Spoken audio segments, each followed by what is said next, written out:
Martedì 5 dicembre, buongiorno Sicilia da Michele Cucuzza ed Angelo Gagliano. Oggi ci occuperemo di sanità, vedremo in particolare le nuove tecnologie per coloro i quali hanno problemi alla prostata, dopodiché vedremo di capire quanto si diffondono anche in Italia le armi da fuoco e infine poi un suggerimento per il vostro Natale, Ciocomodica, Festival del cioccolato a Modica.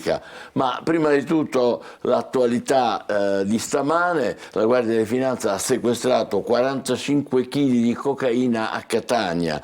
I corrieri della droga sono stati intercettati e arrestati in flagranza della zona industriale. Il valore della droga nel mercato clandestino sarebbe stato intorno ai 10 milioni di euro, droga destinata a rifornire le piazze di spaccio della provincia etnea e del Siracusano. Vediamo. Nervosamente un veicolo dietro l'altro e alla vista della Guardia di Finanza hanno aumentato la velocità nel tentativo di sottrarsi ai controlli. Un'accortezza che invece è costata cara a due corrieri della droga intercettati dalle fiamme gialle mentre percorrevano la zona industriale di Catania. È a quel punto che è scattata la perquisizione, dall'esito, è il caso di dirlo, stupefacente. Oltre 45 kg di cocaina nascosti in 3 borsoni neri e suddivisi in panetti sono stati rinvenuti nei bagagliai delle 2 auto fermate, che ovviamente sono state poste sotto sequestro. Secondo una prima stima degli investigatori, il valore della droga al dettaglio si aggirerebbe intorno ai 10 milioni di euro. Il carico di cocaina, probabilmente proveniente dalla Calabria, era destinato a rifornire le piazze di spaccio della provincia etnea e del Siracusano. Il GIP, su richiesta della Procura di Catania, ha convalidato gli arresti avvenuti in flagranza. I 2 corrieri sono stati rinchiusi nel carcere di Piazza Lanza. La droga sarà sottoposta ad indagini di laboratorio per essere confrontata con altre partite di cocaina già sequestrate dalle fiamme gialle.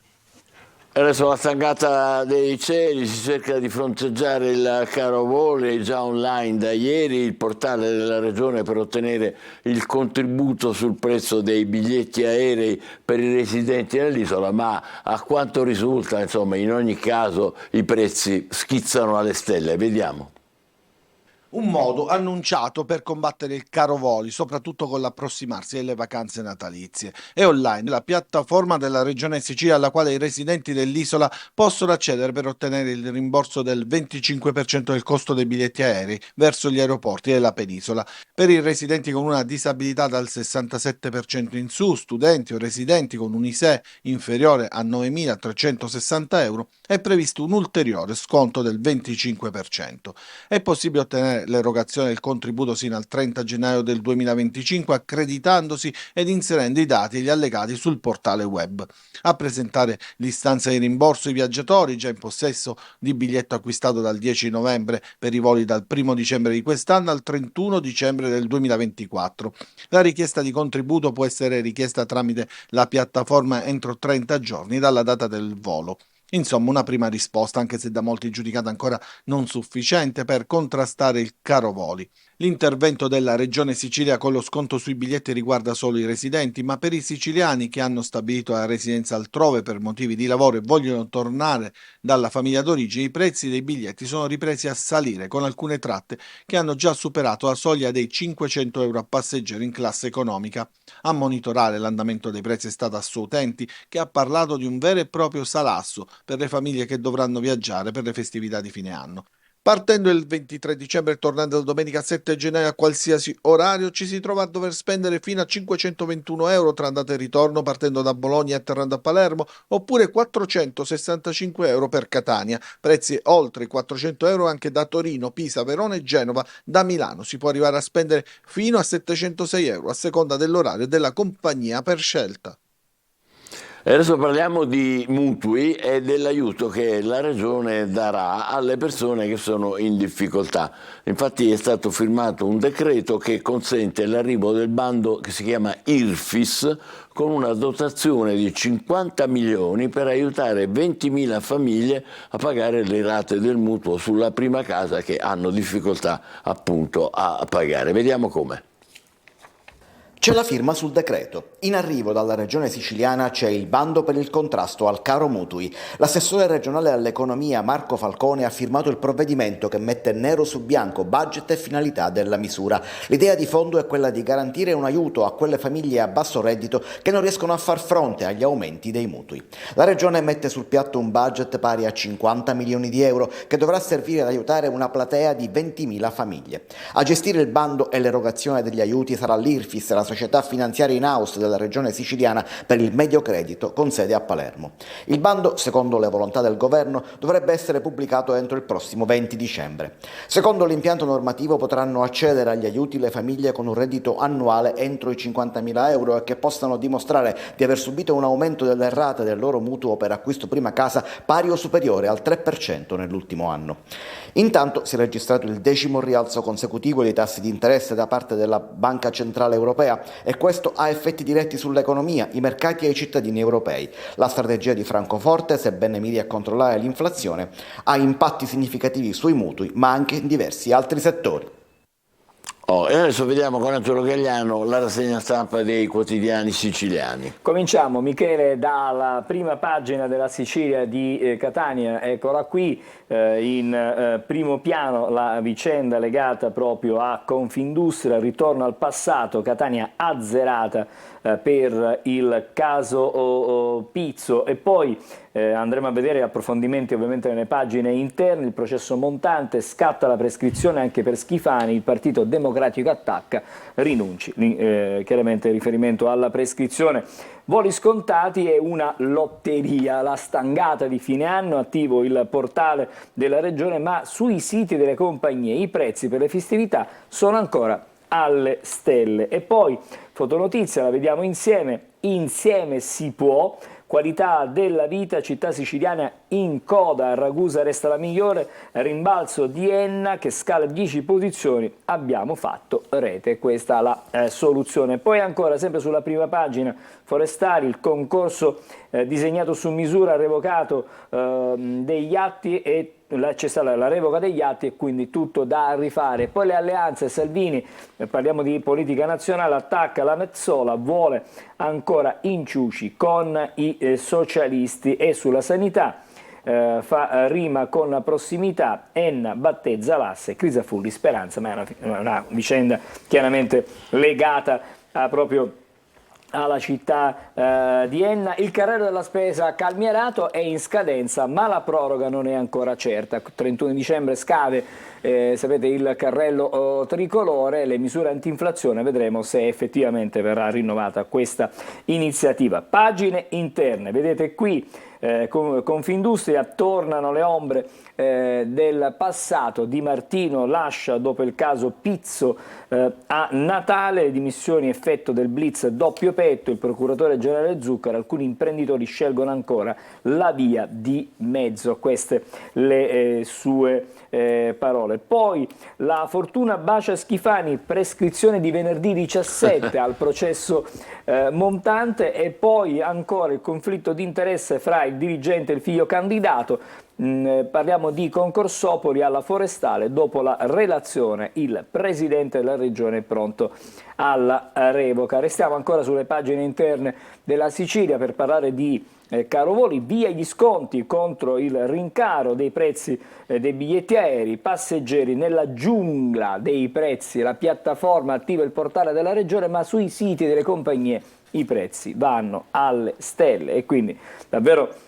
abbiamo avuto qualche esempio prima nel servizio, ma ci sono qui elencati quelli che sono i prezzi, ma mi pare che i 400 euro sono lì, soltanto un Torino-Cagliari costa. È un Bologna-Palermo 5,21, mi pare un po' tanto. Non è male, diciamo, come regalo di Natale. Adesso le pagine che la Sicilia dedica proprio alla città di Catania, e questo è un allarme, quello che leggiamo sulla prima. Catania non sa sfruttare il PNRR, è un fatto direi anche rischioso, elementi contrastanti dall'indagine sulla qualità della vita 2023 pubblicata dal Sole 24 Ore. Qualche sorriso da mondo sportivo e impianti di illuminazione a LED, in risalita la differenziata, ma la sicurezza è da migliorare. Queste sono le criticità che vengono evidenziate. E poi c'è il blitz, una notte con i lupi, blitz, arresti e sequestri. All'interno scopriremo di cosa si tratta. Tampona 2 auto e fugge, braccato sui social, 18enne immortalato da un altro automobilista, la madre del giovane si scusa e paga i danni. Adesso le pagine interne, visto che ci siamo, parliamo proprio della notte con i lupi. Al traforo, blitz nella casa dei Puffi, 6 manette per droga, il reportage, irruzione alla piazza di spaccio indoor, video sorvegliate in via Alonso e Consoli, i militari hanno bloccato le vie di fughe dai tetti. Vedete alcune fotografie di quello che è stato poi l'operazione dei carabinieri. Sempre dalla Sicilia, questi sono gli approfondimenti che riguardano la qualità della vita. A Singhiozzo preoccupa l'incapacità di sfruttare il PNRR, una città sull'altalena, piace l'illuminazione a LED, migliora l'offerta del trasporto pubblico, sicurezza da migliorare, ancora negativi seppur con qualche segnale di crescita i numeri legati alla raccolta differenziata. Questa è la nuova classifica stilata dal Sole 24 Ore, qualche giorno fa ce n'era stata un'altra sempre di un quotidiano economico, Italia Oggi se non ricordo male. Esatto. Cancellato, e siamo al Giornale di Sicilia, cancellato il concorso BEF, riferimento ai forestali, si ferma la procedura costata 800.000 euro, Palazzo d'Orlean, si doveva ripristinare la legalità, il Partito Democratico attacca, individuare tutte le responsabilità, Schifani annulla la selezione per le guardie forestali finita nella bufera, rilevate numerose irregolarità, gli atti inviati alla Procura e alla Corte dei Conti, ci sarà un bando bis, tutto da rifare. Dunque, poi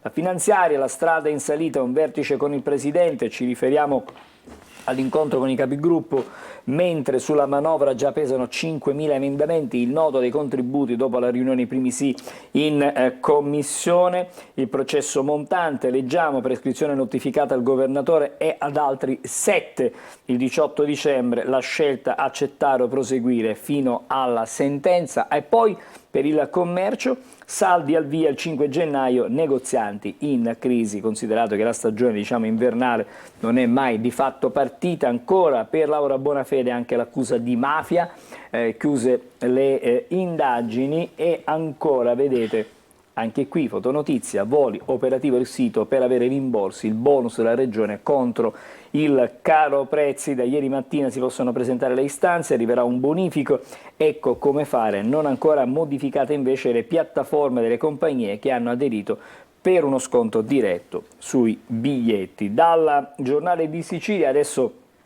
siamo alla prima di Repubblica Palermo, che torna a parlare di una vera e propria emergenza per la città, per il capoluogo siciliano. Ballarò in marcia contro il crack, protesta un anno dopo il primo corteo antispaccio, patto tra istituzioni e associazioni. Don Volpe dice: ho visto Mattarella, presto l'incontro promesso. Questo sulla prima di Repubblica. E oggi manifestazione nel quartiere. E poi torna di nuovo in primo piano l'agenda rossa di Borsellino. Ci sono novità dalle indagini. Ho dato al procuratore l'agenda di Borsellino, la relazione segreta di Arnaldo La Barbera.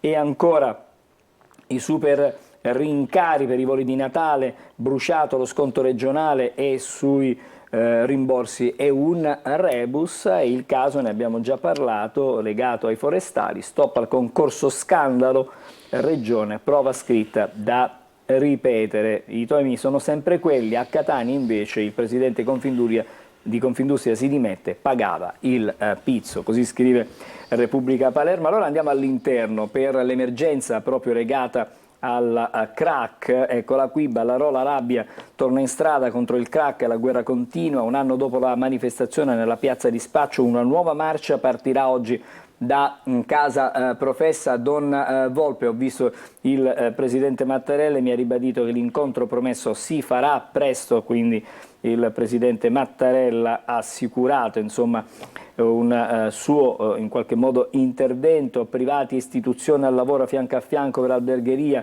il piano di rigenerazione mette insieme comune, ateneo, associazioni e commercianti, quindi si vuole dare una scossa alla città di Palermo. E l'abbiamo vista in prima pagina, eccola qui la notizia, la relazione segreta di Arnaldo La Barbera, ho dato la borsa e l'agenda al procuratore Tinebra. Purtroppo non ci sono più nessuno dei due e quindi E questo è un altro colpo di scena in questa indagine sull'agenda rossa di Paolo Borsellino. Dall'archivio della squadra mobile è saltata fuori una annotazione del super poliziotto al centro dei misteri. I magistrati sospettano che l'abbia scritta per coprire il depistaggio. Quindi insomma è una vicenda senza fine. Sconti beffa sui voli, prezzi sempre più alti, poi vi rimborsiamo un viaggio andata e ritorno Milano-Palermo con Aita costa 685 euro. ma non è possibile. L'assessora dai, Ricò, compagnia in ritardo, conservare i biglietti e pagheremo. Ma insomma. 685 euro, ragazzi. È davvero complicato poter pensare che insomma una persona si possa permettere, una persona, pensa a una famiglia che deve viaggiare. Immaginiamo una famiglia, uno studente, non so. Ma... E poi, visto che siamo quasi in chiusura, abbiamo il tempo anche per vedere la Gazzetta del Sud. Apertura Messina stavolta non è tra le ultime riferimento ai dati che riguardano le città siciliane, seconda in Sicilia dopo Ragusa, pesano sempre gli effetti della crisi economica, dati contrastanti della classifica sulla qualità della vita, secondo il Sole 24 Ore la provincia è 89esima e non 107esima, insomma cambia di poco, voglio dire. Poi in un giardino di Bisconte un arsenale e 15 kg di droga, a Messina la polizia arresta un incensurato e poi c'è la gang dei furti di auto e moto, in appello 5 condanne. Oggi lo sciopero dei medici e degli infermieri, questa è la notizia del giorno su quasi tutti i quotidiani nazionali. Sanità, la protesta degli ospedali contro la manovra del governo. Un'ultima notizia ancora che riguarda però la cronaca italiana. 17 anni alla gioielliere cuneese, ammazzò 2 rapinatori, non fu legittima difesa ma una esecuzione, la ricostruzione del PM basata su un video, il terzo bandito rimase ferito. Questa diciamo è la prima pagina della Gazzetta del Sud che ha, tanto per consolarci, attenzione, una chicca per chiudere, bolletta del gas in calo dell'1,3%, i dati di novembre, almeno questo. Un applauso ci vorrebbe, va bene, ci fermiamo provvisoriamente qui, tra poco i quotidiani nazionali e state con noi, buongiorno Sicilia.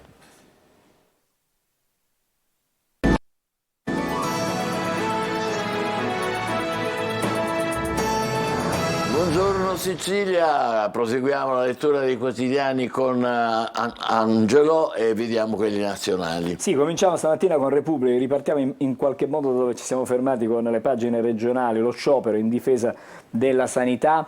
Contro i tagli voluti dal governo Meloni si fermano medici, infermieri e tutto il personale pubblico e privato, a rischio 1,5 milioni di prestazioni. Il sindacato invece di assumere ci chiedono di lavorare di più e Gratteri parla della riforma Nordio, rende i magistrati pavidi e passacarte, questa è la denuncia di Gratteri. Poi ancora sempre sulla prima pagina Salvini attacca Metsola, il governo si divide sull'Europa e dall'estero, eccola qui la notizia, il Venezuela, come se non mancassero tensioni, pronto a invadere la Guyana per il petrolio. E quindi, ci mancava questa, diciamo. Ci mancava questa. Israele-Hamas, scontro nei tunnel di Gaza Sud, si continua a combattere, mercati e borse resistono ai conflitti armati.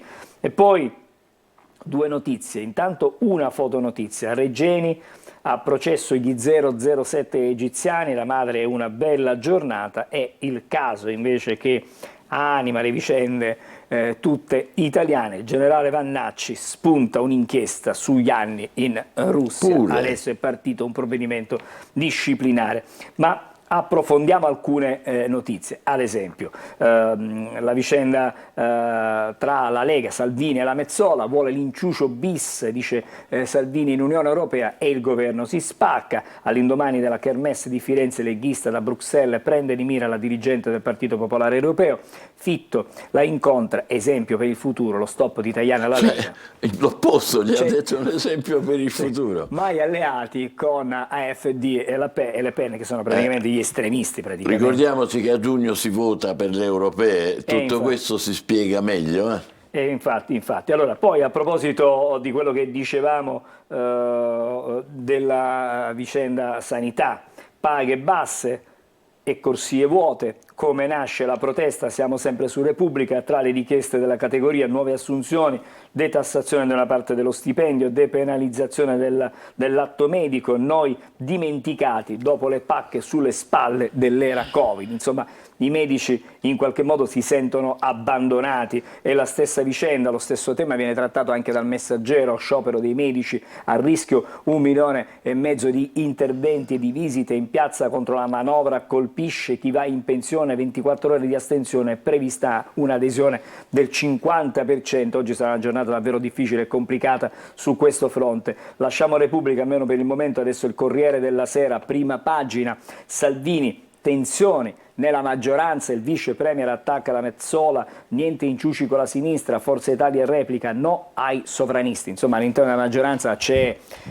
un po' di tensione vera. Fermento. C'è fermento, chiamiamolo così. Nuove polemiche sui futuri schieramenti nel Parlamento dell'Unione Europea, il caso Vannacci, l'esercito avvia un'inchiesta disciplinare. Proprio nei giorni scorsi era stato, promosso, tra virgolette. Capo di Stato Maggiore, quindi. Adesso invece arriva questa inchiesta. Contraddittorio proprio. Un po' contraddittorio sicuramente. Poi l'affondo di Israele a sud e caccia ai capi del terrore.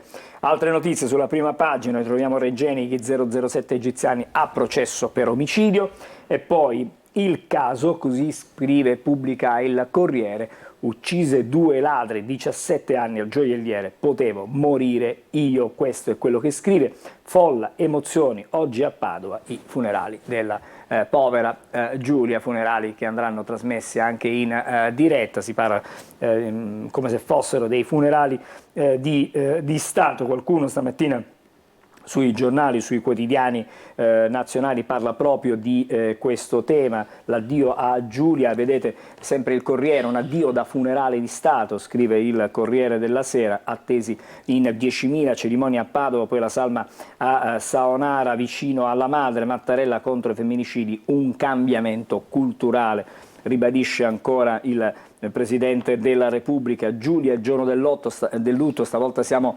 sulla Repubblica, la violenza riguarda tutti e la lezione che ci lascia. A Padova attese 10.000 persone, il messaggio che il padre leggerà in chiesa dopo la sua tragedia: nulla sarà come prima. Le sue parole, addio a Giulia, sempre per lo stesso tema, siamo sulla Stampa di Torino. Torniamo adesso ad approfondire altre prime pagine, siamo adesso sulla Stampa, eccola qui un'intervista al numero 1 di Intesa San Paolo. Messina dice: chi fa profitti aumenti gli stipendi, questo è il suo suggerimento, ma vedremo se poi sarà accolto. Sul caro bollette, lo spread dell'energia che zavorra le imprese, per il nostro paese è davvero un fardello pesante quello di l'approvvigionamento di energia. E poi l'altra vicenda che stamattina trattano quasi tutti i giornali nazionali, fu omicidio non legittima difesa, il gioielliere condannato a 17 anni, Vannacci mi aiuti, quindi il gioielliere si rivolge a Vannacci, Salvini, ho protetto la sua vita, ha protetto la sua vita e il lavoro. Questo è quello che rivolgersi a Vannacci chiede aiuto a Vannacci. Nelle pagine interne proprio su questo tema sono diversi quotidiani che che trattano, che vanno ad approfondire, e vedete qui l'intervista: viva i criminali, mi sono solo difeso, chiedo aiuto al generale Vannacci. Lo sfogo del commerciante, il giudice non ha messo agli atti la nostra ricostruzione, una giustizia così, utilizzo un termine forte, fa schifo, sono deluso da Meloni che non ha detto niente. Queste le sue parole raccolte stamattina in un'intervista sulla Stampa, ma è un po' tutti i giornali. Molto forte questa intervista. Anche qui, uccise 2 criminali, 17 anni all'ora, poi lui sbotta, una follia, viva i criminali. Stamattina le pagine interne dei quotidiani sono davvero piene di questa vicenda. Inseguì e uccise 2 rapinatori, gioielliere condannato a 17 anni, non fu legittima difesa, la provocazione come attenuante, Salvini solidale con lui. Insomma, stamattina Sono tanti i temi in questo senso, in questa direzione. Torniamo allora alle altre prime pagine, abbiamo approfondito qualcosa, adesso Avvenire.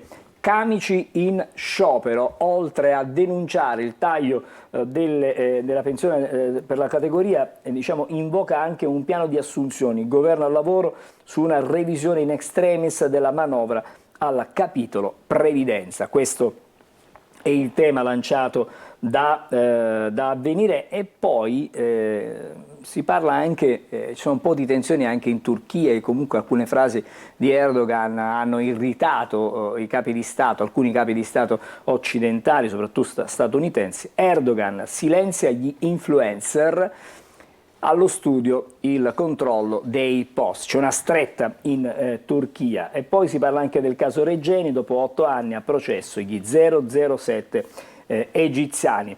Da Avvenire siamo al Giornale, eccolo qui il titolo: il patto capestro che condanna l'Italia, si va verso il no in difesa dei nostri soldi. Si parla evidentemente di un provvedimento in Europa, europeo, stabilità e crescita, il Parlamento pronto a blindare Giorgetti contro il diktat dell'Unione Europea. E poi vedete Vannacci indagato e va subito in licenza, il caso del generale scrittore, nuove vicende, un nuovo capitolo sul generale appena promosso, diciamo così. Sparò ai banditi, 17 anni in cella, ma è una vittima, non un assassino, scrive il Giornale.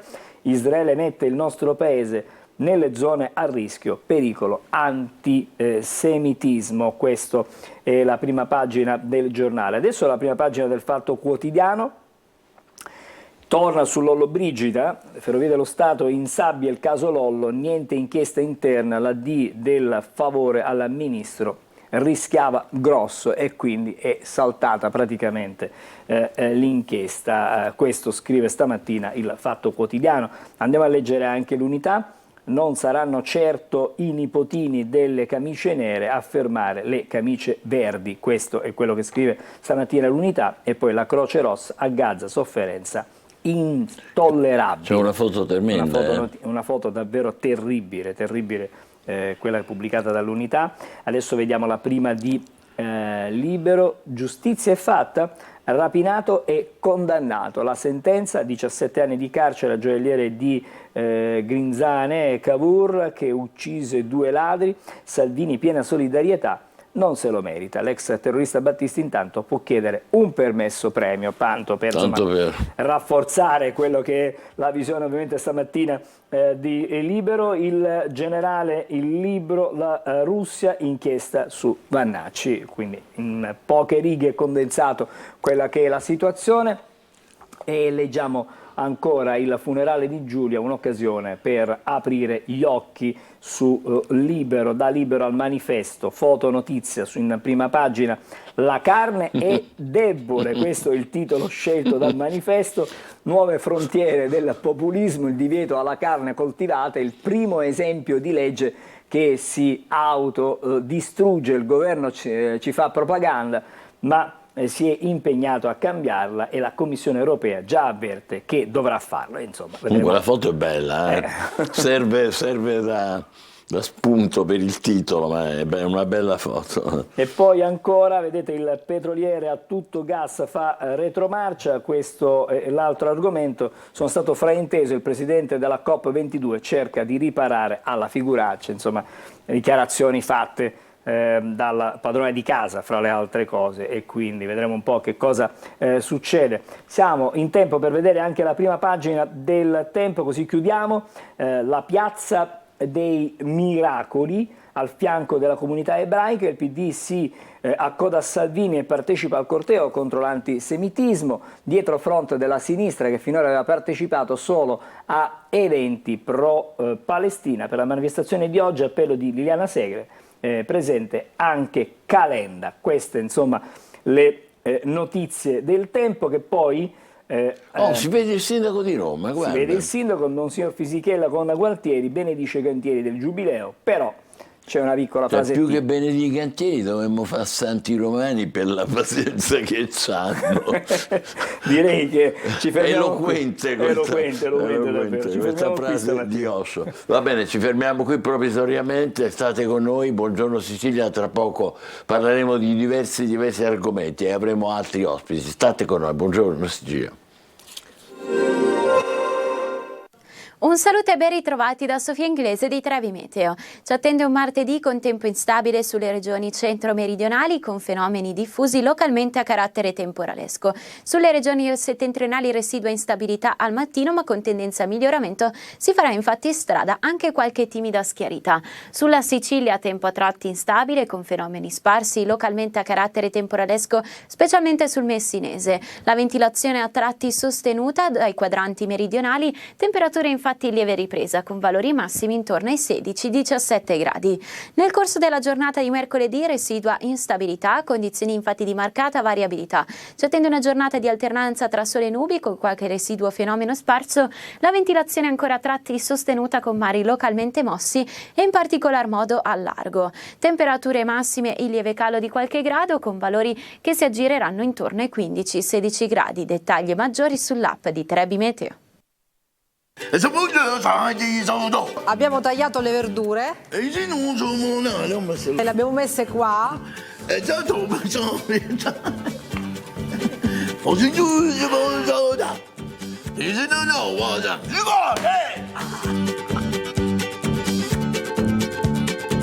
Festeggiare un goccettino, ma che bontà, ma che bontà, ma che cosa vuol dire qua? Ma che Tutti i giorni su Antenna Sicilia. questa roba qua. In cinese si è fatto male, eh? Allora, tutti i giorni, prima del TG non perdetevi C'è chi la vuole cotta, alle 13 alle 19.30 su Antenna Sicilia, su questa rete. Cioè, diamo il benvenuto al professor Rosario Leonardi, che è urologo. Oggi vogliamo parlare delle nuove tecnologie per i problemi alla prostata, perché le malattie urologiche come l'ipertrofia prostatica benigna incidono sulla qualità della vita di molti uomini, e ora però ci sono nuove metodiche mine invasive, è vero professore, Sì, come la chirurgia laser e altre? Certo, sicuramente come ha detto lei il problema della prostata è un problema sempre vissuto male dal maschio, perché quando si parla di prostata si comincia a immaginare uno scenario di alterazione non solo della funzione urinaria ma anche della funzione sessuale. Oggi ci sono tecniche assolutamente innovative che permettono di risolvere il problema in tempi brevi e in molti casi preservando anche le funzioni sessuali. Vorrei mostrare una diapositiva per capire un attimino qual è l'argomento che oggi trattiamo. La prostata è un organo che, come si vede in questa immagine, si trova in uno spazio abbastanza angusto, cioè si trova nella parte bassa della pelvi, quindi in una zona dove è facile capire come c'è una vascolarizzazione importante. Ci sono anche dei nervi importanti che sono quelli che poi sono deputati all'erezione. Ora andiamo con la prossima diapositiva, così vi faccio vedere in maniera schematica cosa succede quando la prostata si ingrossa. Ecco. Abbiamo in pratica questo canale che viene ostruito da questa ipertrofia, da questo aumento di volume della parte. Dovuto a cosa, professore? Ma guardi, in effetti non c'è una causa esterna, il più delle volte è una causa genetica. Oggi si parla anche di epigenetica, nel senso che al di là della predisposizione familiare poi ci sono anche fattori ambientali che possono aumentare l'espressione di questa patologia. E come dicevo prima, appunto, la presenza di questa massa che chiude il canale urinario crea problemi nell'urinare, quindi c'è una difficoltà nell'urinare, c'è il sintomo tipico che è l'alzarsi la notte, per esempio, oppure la difficoltà alla prima minzione. Andiamo con la prossima diapositiva. Io spesso mi aiuto per far capire ai pazienti di cosa trattiamo con degli esempi che sono abbastanza semplici da capire. Spesso la prostata è stata nel passato come dire, avvicinata alla castagna per la sua forma. Io invece adesso siamo innovativi, l'associamo all'avocado. Perché? All'avocado? Sì, perché l'avocado? Perché in effetti se vediamo il frutto dell'avocado rappresenta in maniera schematica quella che è la prostata, cioè la parte centrale dura, quindi l'adenoma della prostata, che strozza il canale urinario. Quindi la rimozione della parte dura, come vedete nell'immagine alla vostra destra, crea quella cavità che permette un normale deflusso delle urine. Quindi in pratica la chirurgia per l'ipertrofia prostatica è una chirurgia che va a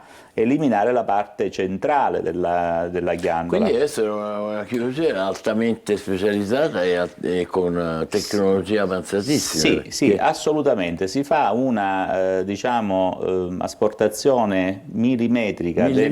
Della parte che crea l'ostruzione, preservando anche, ecco, vediamo un po' il filmato, con questa fibra riusciamo noi a scolpire la loggia prostatica preservando quello che noi chiamiamo sfintere genitale. Abbiamo pubblicato questa tecnica già diversi anni fa e quest'anno abbiamo avuto anche il piacere di esporla a congressi internazionali, a congressi europei, addirittura al congresso degli Emirati, perché capite come a quelle latitudini il fatto dell'eiaculazione addirittura viene associato all'impotenza, cioè il maschio che non eiacula è un maschio impotente. Da noi non è così, sappiamo che una cosa è l'eiaculazione, una cosa è la potenza sessuale, quindi sono stati molto attenti a valutare e spero che insomma nel breve tempo... Ma questa, professore, è, abbiamo detto, ipertrofia, cioè ingrossamento della prostata benigna. Benigna, cioè e la se parte fosse un malaugurato caso di... maligno, allora vediamo l'altra diapositiva. Cosa succede? Riferendoci sempre a questo discorso del frutto, ecco, nella parte del frutto vero si può creare il tumore della prostata. Il tumore della prostata, che se diagnosticato in una fase precoce, è chiaro che ci consente di fare una chirurgia cosiddetta nerve sparing. Abbiamo visto la prima immagine, c'erano tutti quei nervi che circondano la prostata. Immaginiamo che questi nervi vanno poi ad essere attaccati alla buccia del frutto. Quindi se noi facciamo con una chirurgia innovativa, che è la chirurgia robotica, una enucleazione di tutto il tumore, di tutta la ghiandola, lasciando la cosiddetta buccia o capsula, infatti ci sono degli interventi che vengono detti intracapsulari o intercapsulari, sono termini tecnici, passatemi soltanto questo esempio, cioè lasciando un po' la buccia di quest'organo, è chiaro che meglio si potrà avere per quanto riguarda la funzione della potenza e anche della continenza. È importante la continenza, perché chi si opera il tumore prostatico, ecco, la prima cosa che chiede è di essere continente, e questo è chiaro che con tecniche innovative come la chirurgia robotica, mostriamo l'altra diapositiva, ecco, si riesce a risparmiare un'uretra abbastanza lunga per permettere al paziente di mantenere la sua continenza, che non è cosa da poco. Diceva, professore, bisogna, come sempre, accorgersene subito, presto. Sì, Quali sono i segnali? Allora, sull'ipertrofia il segnale è tipico, cioè quello della difficoltà urinaria. Purtroppo nel tumore della prostata non c'è un segnale, quindi la cosa no, perché come abbiamo visto, insomma, si va a sviluppare in quella parte periferica che è lontana dal canale urinario, quindi non dà un sintomo.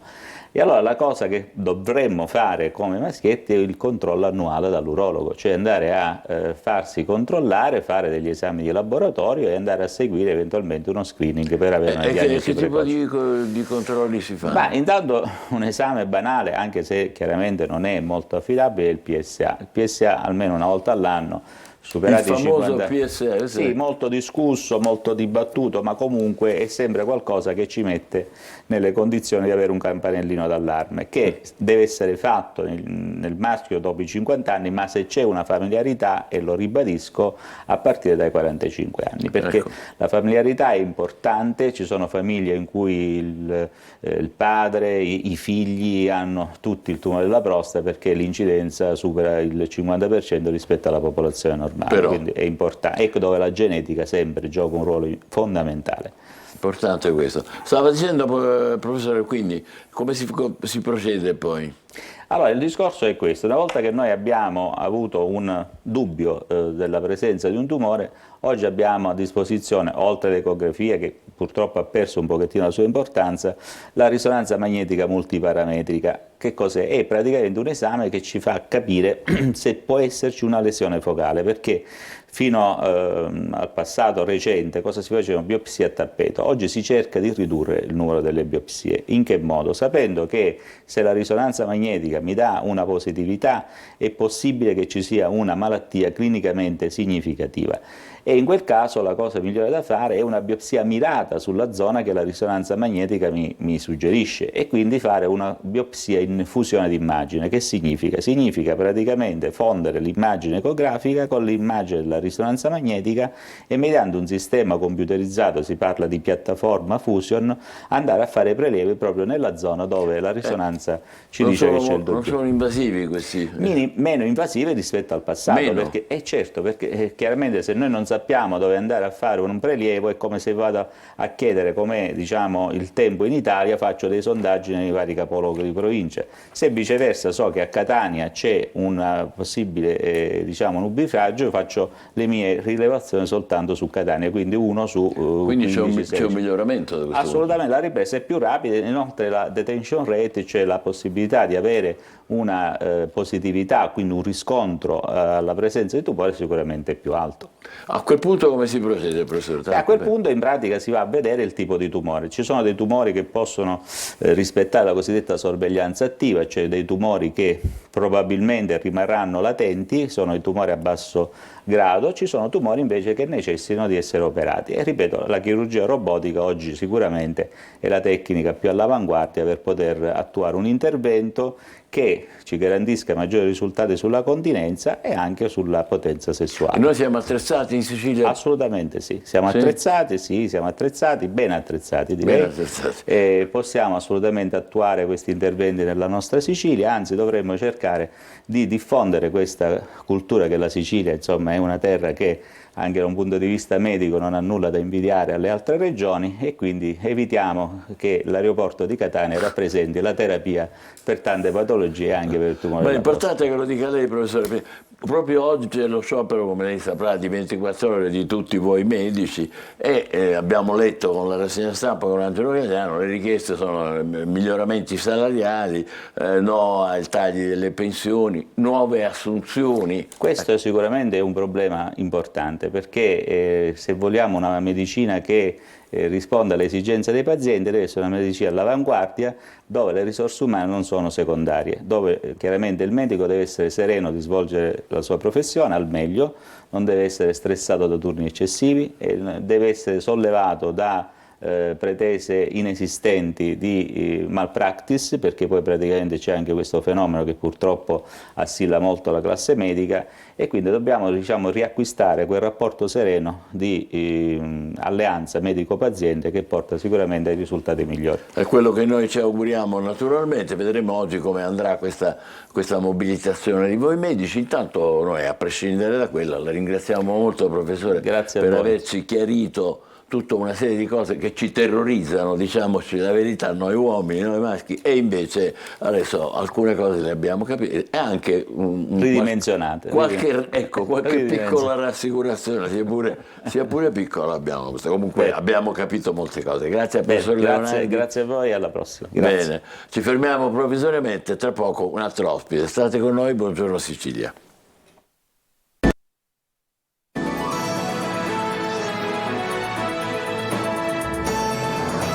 Eccoci di nuovo insieme, buongiorno Sicilia, abbiamo due ospiti stavolta, con molto piacere. Francesco Zaccà, che è vicepresidente della Confcommercio di Catania. Buongiorno. Buongiorno a lei, con delega alla sicurezza, e il dottor Fatuzzo, che è un ex funzionario della Polizia di Stato. Buongiorno. Perché insieme queste due professionalità? Perché vogliamo parlare di armi da fuoco. È un tema che sta cominciando a diventare di attualità anche dalle nostre parti. Una volta noi parlavamo di armi da fuoco in America, diciamo, in America, terreno, e ora cominciamo a parlarne anche da noi. Diciamo, cerchiamo di capire prima di tutto quante sono, si può già calcolare, diciamo, quelle che sono ottenute legalmente? Si può fare perché c'è un sistema di archiviazione dei dati ben precise. Però io vorrei un pochino smontare il discorso degli Stati Uniti, perché il paese più armato del mondo è la Svezia. Il rapporto fra abitanti e armi in Svezia è altissimo. Sono tutti cacciatori. Le uniche armi... però sono cacciatori. Cacciatori. Attenzione, il porto d'armi per difesa personale è estremamente limitato in tutta Europa. Ma il problema della difesa personale e dell'arma deve essere scisso. Dobbiamo noi evitare che la difesa personale sia associata al concetto di arma. Sono due cose completamente diverse fra loro, perché la difesa personale può essere esercitata... Anche nel senso comune?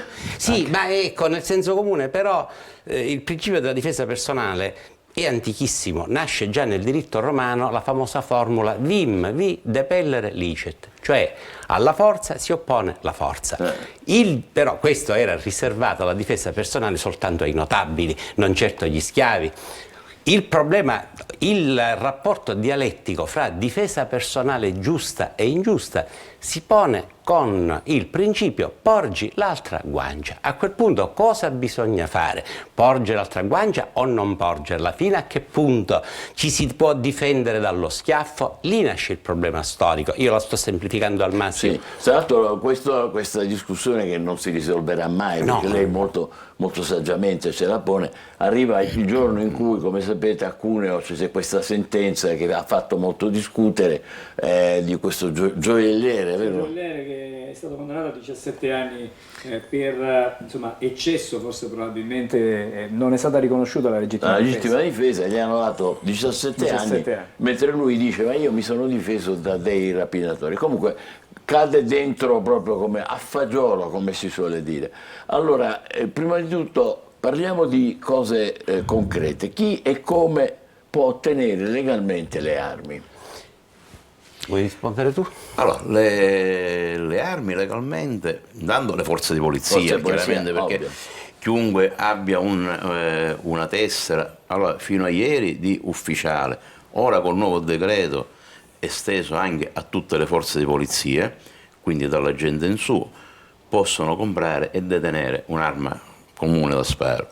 Poi oltre alle forze di polizia, le guardie particolari giurate, quindi la sicurezza sussidiaria, quindi quelle comunemente vediamo di fronte alle banche e in istituti per difendere tutti i vari presidi, e poi i cittadini che ne facciano richiesta, quindi oggettivando un motivo, una motivazione, per cui attraverso una serie di motivazioni la prefettura può dare il rilascio del porto da difesa. Poi abbiamo il porto sportivo, quindi che serve solamente per l'esercizio del tiro sportivo. Ecco, voglio ricordare che la disciplina del tiro è presente in tutto il mondo, sia nel CIO e in Italia nel CONI, quindi vengono fatte regolarmente delle gare col CONI a livello olimpionico. Certo. E in ultimo il porto d'armi ad uso caccia, che anche là si ottiene passando degli esami, cosiddetti esami venatori, anche perché la caccia ha tutta una serie di leggi, specie cacciabili, periodi cacciabili, ambienti cacciabili, per cui là richiede un ulteriore esame per l'abilitazione alla licenza di caccia. Io ho un dato qua della Polizia di Stato del 2021 che dice che in sostanza ci sono in circolazione 1,2 milioni, cioè 1.200.000 permessi. Come si chiamano? Licenze. Anzi, tecnicamente sarebbero delle autorizzazioni di pubblica sicurezza, vengono impropriamente chiamate licenze. Corrispondono secondo voi questi dati? Sì, allora i dati sì sono questi, ma ripeto, il dato da solo non significa niente, perché il dato deve anche essere rapportato al tipo di utenza. Le armi vengono date in mano a persone che passano attraverso una serie di accertamenti psicofisici, clinici, di diritto, quindi non è che l'arma si va e si compra direttamente, cioè chi ha l'arma è un soggetto che si può comprare al supermercato. No, anche questa è una cosa non vera, televisiva per certi versi, perché la realtà è un'altra. Ogni Stato ha le sue leggi. Nello Stato di New York ci sono 11 milioni di persone, è vietato il porto d'armi. Mentre invece nel Texas, per esempio, in certi contee, in Texas addirittura l'arma è imposta la detenzione di arma domestica e chi la porta la deve portare a vista. C'è però una norma federale, perché in America esiste un ente, si chiama BATF, è un ente molto strano, non ne conosce nessuno la vera essenza, si occupa di armi, alcol e tabacco. BATF è la sigla, Ufficio delle armi e dei tabacchi e degli alcolici. Una sorta di monopolio, no? No, è un'agenzia di controllo, è una delle agenzie federali come l'FBI, come altre. Il BATF è stato quello che ha combinato, se ricordate, la famosa strage di Waco nel Texas, quando attaccarono coi carri armati i davidiani della setta di David Koresh. Sì, quindi, ma torniamo da noi invece. Sono in crescita le richieste di autorizzazione di licenze, come dire, per la difesa? No, anzi sono in diminuzione, perché come diceva poc'anzi il dottore Fatuzzo, diciamo che i portadarmi da difesa personale in Italia stanno progressivamente diminuendo. Anche perché col fatto che c'è meno circolazione di contante, nel senso, una delle motivazioni per cui prima si chiedeva il portadarmi era quella del portavalori, quindi dover andare a fare i versamenti in banca, quindi portare quantitativi ingenti di denaro. Oggi con l'utilizzo dei sistemi elettronici, quindi POS, che quant'altro, diminuisce il contante, quindi viene per alcuni casi anche meno la necessità del porto da difesa. Poi diciamo è sempre un qualcosa di, come si dice, di nicchia, è limitata, perché come diceva il dottore Patuzzo, occorre avere il requisito psicofisico, l'abilitazione al maneggio, quindi si passa attraverso tutto, oltre che chiaramente il requisito morale, no? Quindi si passa attraverso tutta una serie di controlli che creano un filtro fino a minimizzare le autorizzazioni. Queste sono quelle legali. Illegali abbiamo un'idea? No, se ne può avere solo vagamente, però.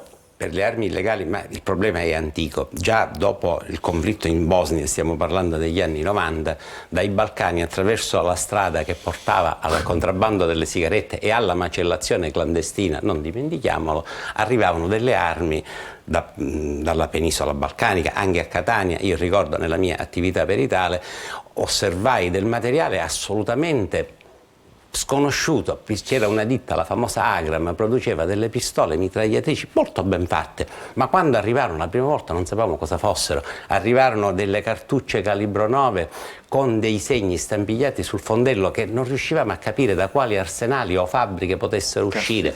Addirittura vendevano, io ricordo, per 50.000 lire, arrivavano dalla Romania un Kalashnikov, perché si vendevano i militari tutte cose, vendevano il Kalashnikov e tutto il brelage che prevedeva 5 caricatori colmi, quindi con 50 euro si comprava un Kalashnikov. Cioè, il mercato delle armi è un mercato particolare, non si può quantificare, si può sapere a posteriori quando si sono sequestrati. Sempre dalla Jugoslavia a Catania arrivarono dei lanciarazzi di fabbricazione jugoslava. Ricordo ci sono delle operazioni. Infatti, proprio quelle, io vi riferisco, questi lanciarazzi sembravano dei Love M60 americani, ma internamente avevano una costruzione completamente diversa. È difficile. Questo dato vi pare plausibile? Circa 8 milioni tra fucili e pistole possedute complessivamente in Italia? No, è un dato. No, è un dato. Non riesco a quantificarlo perché non verificabile. Ci sono anche molte armi, ecco perché non si può sapere, ci sono anche delle grosse collezioni lecitamente detenute. Cosa sta succedendo? Gli eredi non le vogliono, quindi queste collezioni vengono a giacere nei magazzini e negli uffici, nelle caserme. Però risultano ancora in carico a persone quando non lo sono più, quindi ci sono troppe, chi la vive dall'interno non riesce a dare il senso esatto alla variabile. Veniamo alla novità di adesso. Il nuovo decreto sicurezza consente alle forze di polizia che cosa?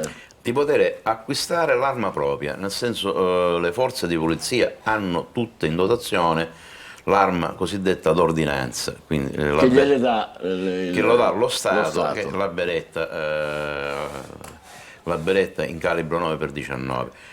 Fino a poco tempo fa, quindi prima dell'uscita del decreto, l'acquisto era consentito solamente a ufficiali e ai magistrati, quindi il magistrato col suo tesserino e l'ufficiale col suo tesserino potevano acquistare, detenere e portare l'arma. Questa prerogativa è stata estesa ora anche ai sottufficiali, come diciamo poc'anzi, fino anche agli agenti semplici. Ecco, ma anche là bisogna sfatare delle inesattezze, perché qualcuno diceva ci saranno delle armi in più, ma dobbiamo tenere presente che già la gente può portare l'arma anche fuori dall'orario di servizio. Quella che gli dà Quella lo Stato. che è d'ordinanza. D'ordinanza. Anzi, se ben ricordate, anni fa fu proprio l'allora ministro dell'Interno Angelino Alfano che nella trasmissione di Bruno Vespa lanciò l'invito alle forze dell'ordine, quindi di polizia e carabinieri, di portare l'arma anche fuori dall'orario di servizio. Perché, quindi è la stessa cosa adesso o no? Qual è la differenza? La differenza è che ora il poliziotto può avere l'arma propria, quindi un'arma magari più facilmente trasportabile quando è in borghese in servizio, oltre all'arma d'ordinanza. Però ai fini del porto non cambia nulla, perché già la gente può portare l'arma anche al di fuori del servizio. Si tratta la prerogativa di dotarsi di un'arma propria. Ecco. Questo comporta anche acquisti nuovi? Sì, sicuramente comporterà anche acquisti nuovi. Voi come la vedete? Andiamo con ordine. La beretta in dotazione alle forze dell'ordine, la 92, è un'arma che è nata per scopi militari, tant'è vero che è stata adottata dalle forze armate americane. Sì. È un'arma ingombrante. In Italia venne adottata sotto la spinta dell'emergenza terrorismo.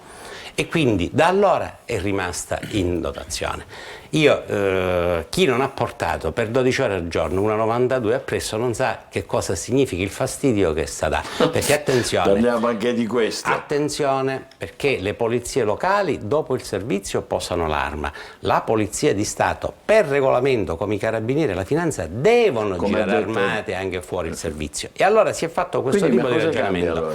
Le dimensioni, perché un conto è portare una beretta carica, un'arma da guerra pesantissima, e un conto è portare un revolver più piccolo a 5 colpi, una 6,35, una 7,65, un'arma di dimensioni maggiori. Che è personale. Che è personale. Cosa è successo? Quindi si può fare questo, è legale. Prima lo potevano fare soltanto i funzionari di polizia e gli ufficiali dei carabinieri. Adesso è stato esteso a tutti, perché è una scelta molto pragmatica, nonostante l'obbligo. Molti appartenenti alle forze dell'ordine fuori servizio non la portavano. Tant'è vero che il capo della polizia Gabrielli reiterò, dopo i fatti e gli attentati di Francia, dice: ricordatevi che avete quest'obbligo, non la dovete lasciare. Bene, ci fermiamo qui allora, grazie per i vostri chiarimenti. Francesco Zaccavi, vicepresidente di Confcommercio Catania, e il dottor Fatuzzo, ex funzionario della Polizia di Stato. State con noi, tra poco altri argomenti. Buongiorno Sicilia.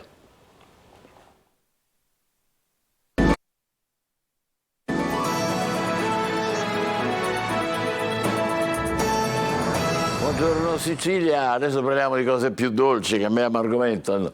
Andiamo al Cioco Modica, siamo con il sindaco di Modica Maria Monisteri, buongiorno, benvenuta. Grazie. E Nino Civoletto, che è il direttore del consorzio di tutela del cioccolato di Modica, perché Modica ha il suo cioccolato, è vero? Come no, Modica ha un privilegio di esprimere il primo e unico cioccolato europeo a marchio IGP, un primato che per la verità ci è stato attribuito a ottobre del 2018 e che oggi resiste come unico cioccolato in Europa. Ecco la IGP. ragione per la quale da giovedì a domenica a Modica c'è il Cioco Modica. Di che si tratta? Cioco Modica edizione 2023. Riaccendiamo la magia. 4 giorni dedicati interamente al cioccolato, declinato in tutte le sue forme. Non è soltanto un evento legato puramente al prodotto cioccolato, ma c'è tanta arte e cultura, perché sono 4 giorni con circa 30 eventi, quindi 120,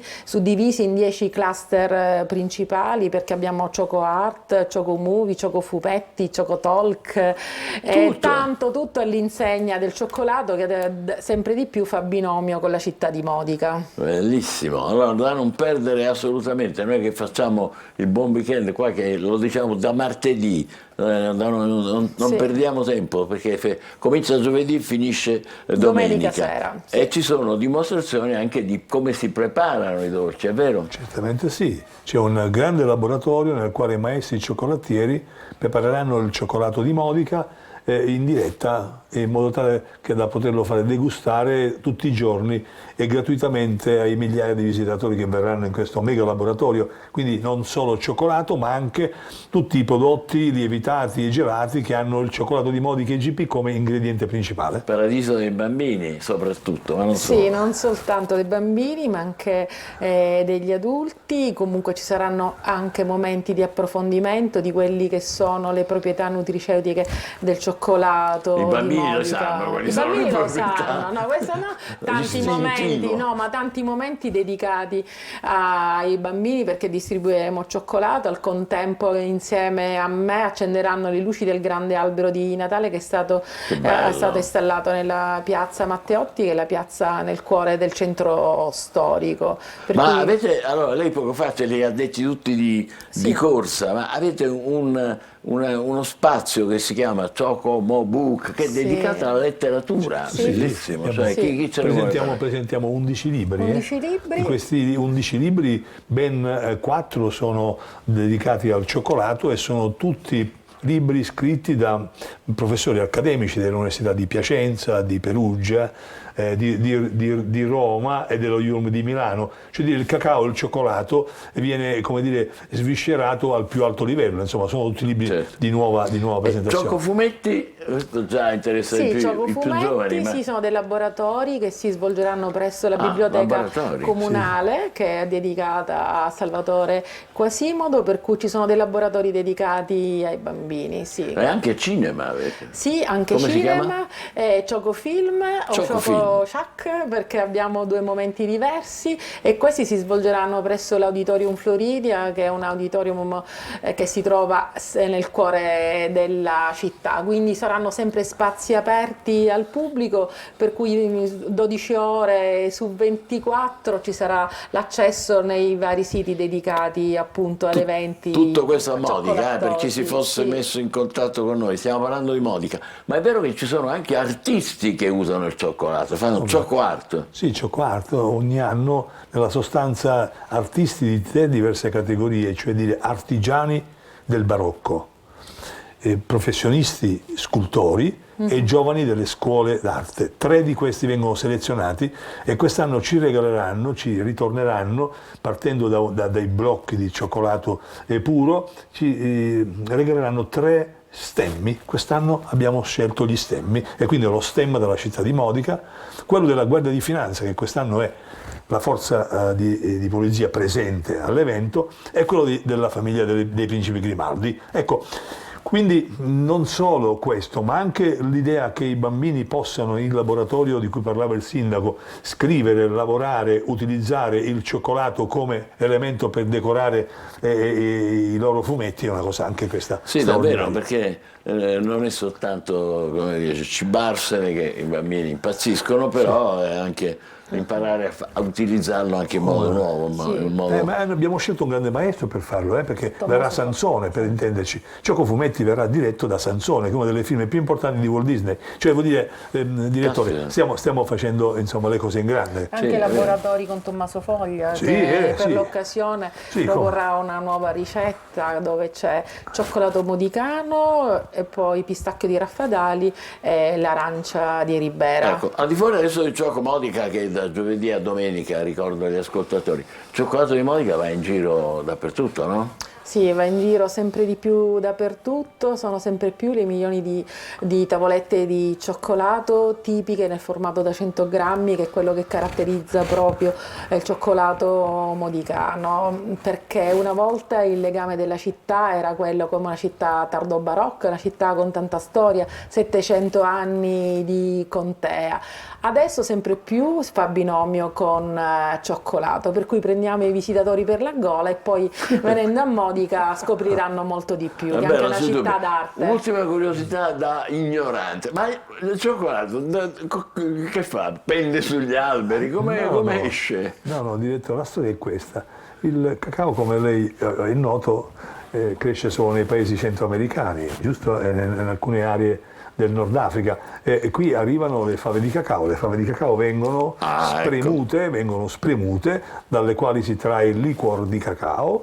Questo liquor di cacao, che poi volgarmente si chiama massa di cacao, viene lavorato a bassa temperatura inserendo lo zucchero, altro secondo e unico elemento, perché la cosa fondamentale, direttore, è che questo cioccolato, ne parlerà Calabrese, che sarà ospite 4 giorni a Modica per spiegare le proprietà salutistiche. Nutrizionista, il professor Calabrese lo conosciamo bene. Sì, e spiegherà qual è la differenza tra tutto il cioccolato convenzionale e questo. Questo ha solo 2 ingredienti, e quindi pasta amara di cacao e zucchero nella percentuale desiderata, anche al 90% per intenderci, di pasta amara. Quindi un prodotto che ha fatto, attraverso la granulosità, ha conquistato l'Europa ed è diventato per questa caratteristica e per quella... Quindi che si dedicano al cacao sono in tanti? Sì. C'è un'area, diciamo, oppure sono sparsi un po', com'è? No, sono in tanti. Intanto c'è un consorzio, del cioccolato, e comunque la città è piena di botteghe di cioccolato, un profumo che già si sente attraversando la città. Sì. Non ci resta che ricordarvi che da giovedì a domenica c'è Cioco Modica, e ringraziamo per questo il sindaco Maria Monisteri, che è stata con noi, Nino Scivoletto, che è direttore del consorzio Tutela Cioccolato di Modica, IGP, che significa che è particolarmente buono, oltre che naturalmente certificato. Complimenti. Grazie. E buon viaggio a chi andrà a Modica durante questo weekend, o comunque tra giovedì e domenica. Adesso ci fermiamo, ci guardiamo il nostro almanacco e poi ci parleremo d'altro. Lo so che c'è Marco Amato già con la tazzina, secondo me è pronto, ma vediamo. State con noi, buongiorno Sicilia. L'aglio, uno degli ingredienti più utilizzati nella nostra cucina mediterranea, è un alimento eccezionale. Utilizzato fin dall'antichità per le sue proprietà benefiche, ha un forte potere antibatterico e antinfettivo. Inoltre svolge un'azione preventiva verso le principali malattie cardiovascolari. Cosa accadrebbe se sparissero le api? Senza le api non diminuirebbe solo il miele, ma anche la produzione di elementi come mele, pere, cipolla e persino il caffè. Lo stesso cotone è impollinato dalle api. Eppure questi insetti rischiano l'estinzione. Il concetto di poco in Sicilia spesso viene associato agli animali. Si dice siamo 4 gatti o siamo 4 muschi, equivalenti a siamo 4 gatti o siamo 4 mosche. Il primo deriva dall'italiano, mentre il secondo è più specificamente regionale. Le mosche, essendo innocue e piccole, fanno risaltare ancora di più la loro scarsa quantità.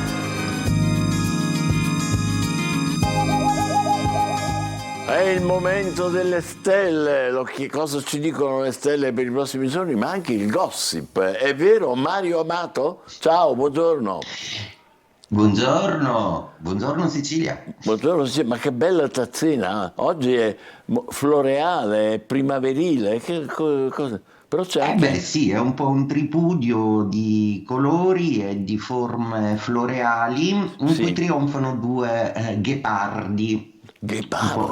Così qua, ma soprattutto reca un cuore, proprio perché oggi tra cioccolato e Venere volevo parlare un po' di gossip, di dolcezze affettive. Parliamone. Dunque, sotto i riflettori delle stelle oggi ho messo un po' la controversa storia, il controverso epilogo di Belen e di Martino, perché ecco, cosa fa la bella Venere di cui tanto si parla, che è stata in Bilancia, che è il loro segno zodiacale. Belen è una cuspide vergine Bilancia, di Martino è un Bilancia pieno. Ecco, al di là delle schermaglie che hanno avuto nelle varie trasmissioni, perché Belen ha accusato di Martino di una serie di tradimenti, Di Martino ha difeso la propria ragione ovviando, diciamo, a tutta una serie di varianti su questa fine. Ecco, vedete, esiste o meno la coppia perfetta? Beh, proprio la bilancia è il segno zodiacale della coppia, della relazione. Quindi in teoria si parte benissimo, ma perché una coppia a un certo punto finisce? Beh, Perché il una logorio coppia stesso si scoppia? tratta di quanta compatibilità ci possa essere tra due segni zodiacali, addirittura lo stesso segno di Venere, bilancia che crede sempre moltissimo nella relazione, la bilancia è anche per esempio il segno della giustizia e della ragione. Ecco, quando in amore la ragione dell'uno o dell'altro vuole prevalere, è lì che finisce un po' una coppia. A parte questa filosofica morale, ma è il logorio dei transiti stessi che specifica che il divenire delle cose, per quanta compatibilità ci sia, può non essere simmetrico o uguale. Attenzione, nelle varie coppie zodiacali, perché mi si chiede sempre, ma vanno d'accordo Toro e Scorpione, vanno d'accordo Pesce e Cancro? Non è una questione di compatibilità, ma una questione di transiti e di elementi evolutivi su cui si deve correre in maniera pari. Non basta l'affetto, l'innamorarsi o l'andare d'accordo, ma si tratta di resistere alle scosse della vita e tutta una serie di avvenimenti che vengono descritte nel linguaggio astrologico proprio dei transiti. La bella Venere in bilancia dà il meglio di sé, uno dei tre segni zodiacali in cui si esprime il meglio, gli altri sono Pesci sicuramente e Cancro. È la Venere che crede più di tutte nelle proprie ragioni, nell'equilibrio e nell'eleganza. Bilancia è sempre segno di eleganza, quindi auguro a entrambi di ritrovare comunque un'intesa serena e civile. Ma Venere oggi, che è ai primi gradi dello Scorpione, compie un bellissimo trigono con Saturno, mentre invece l'altra dea dello zodiaco, la Luna, ne compie uno con Urano. Ebbene, sono proprio le signore dello zodiaco che oggi ci rivelano quanto la voglia di sicurezza in amore, Venere e Saturno, può essere messa esposta al logorio degli eventi imprevisti. Trigono, Luna, Urano è pianeta dei venti e degli uragani, è presente sempre un'evoluzione. Questi due aspetti quindi fanno trionfare oggi in amore i segni d'acqua, Cancro, Scorpione e Pesci, e i segni d'aria, Gemelli, Bilancia e Acquario, ognuno con le loro logiche, con le loro filosofie, ma la ricerca d'affetto soprattutto. Ricordo che gli acqua sono i segni del sentimento, mentre invece gli aria sono quelli della mente. Ecco, tra mente e cuore l'eterno divario chi vince? Beh, oggi azzarderei che sono molto meglio messi i segni d'acqua, quindi sono i fuoco maggiormente in difficoltà, Ariete, Leone e Sagittario, anche se il Sagittario è quello che più di tutti sta cercando di rientrare nelle dinamiche affettive. Ariete con maggiore difficoltà, Leone un po' arrabbiato perché non va proprio come egli desidera. Per ultimi i segni di terra che oggi assistono a controversie. Il Toro probabilmente si potrà sentire dire cose che non vuole sentirsi dire, la Vergine deve un po' incassare delle vicissitudini lavorative ancora non risolte, il Capricorno invece è splendido perché ha una configurazione affettiva che lo rende in numero uno. E adesso vi saluto bevendo un altro po' di caffè con un cuore e vi auguro un'ottima giornata. Mi sa che lo spezzi quel cuore, caro Marco.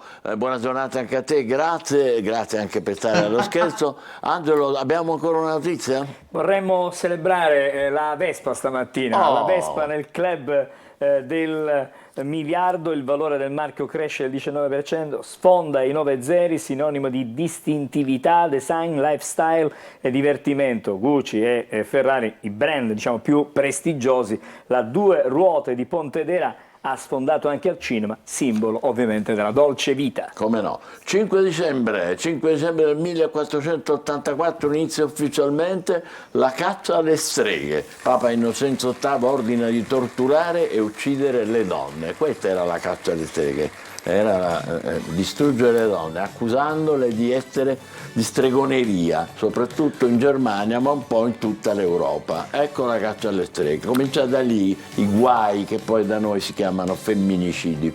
5 dicembre 1766 avvenne la prima vendita di Christie's, oggi la più grande casa d'asta al mondo. Certo, i primi lotti non erano molto preziosi, vasi da notte, lenzuola, coltelli, insomma niente a che vedere con il quadro di Picasso che è stato venduto nel 2015 alla cifra record di 180 milioni di dollari. Caspita! 5 dicembre del 1791 moriva a 35 anni il più grande compositore della storia, il grande Mozart, lasciando in eredità un patrimonio artistico che non ha eguali. Il 5 dicembre del 1848 il presidente degli Stati Uniti si chiamava Polk, nessuno lo conosce ma si chiamava così, annuncia che sono state scoperte grandi quantità di oro in California e comincia la corsa all'oro, cioè la moltitudine di gente che va verso la Sierra Nevada e fischietta magari, o Susanna, anche no. Comunque nel 1901 il 5 dicembre nasce a Chicago Walt Disney, che poi è morto nel 1966. La sua fantasia ha dato al mondo meravigliosi e indimenticabili personaggi. Questa è un'immagine di lui molto giovane. Il suo impareggiabile estro è dimostrato da 26 Oscar vinti, ha vinto 26 Oscar. 5 dicembre, ma del 1933 l'America si riprese la libertà di bere, boccali di birra, bicchieri di whisky tintinnarono in alto a salutare la fine del proibizionismo. Stiamo vedendo un'immagine dell'epoca, una foto dell'epoca. Allora il 5 dicembre poi del 2013 si spegne a Johannesburg Nelson Mandela, premio Nobel per la pace. Nel 93, quale simbolo della lotta contro la discriminazione razziale, era diventato presidente del Sudafrica dopo anni di carcere, tanti anni di carcere. Il 5 dicembre del 1981 debutta Cicale di Heather Parisi, un clamoroso successo discografico, sigla della trasmissione televisiva Fantastico 2. Tra gli autori Alberto Testa, anche Antonio Ricci. La canzone sfrutta il gioco di parole tra cicale, l'animaletto, e cicale, vuol dire che ci importa e ci interessa. Ad oggi Cicale insieme a Disco Bambina rimane uno dei brani più conosciuti di Heather Parisi. E con questo cicale vi lasciamo e vi diamo appuntamento a domani. Buongiorno Sicilia. A domani.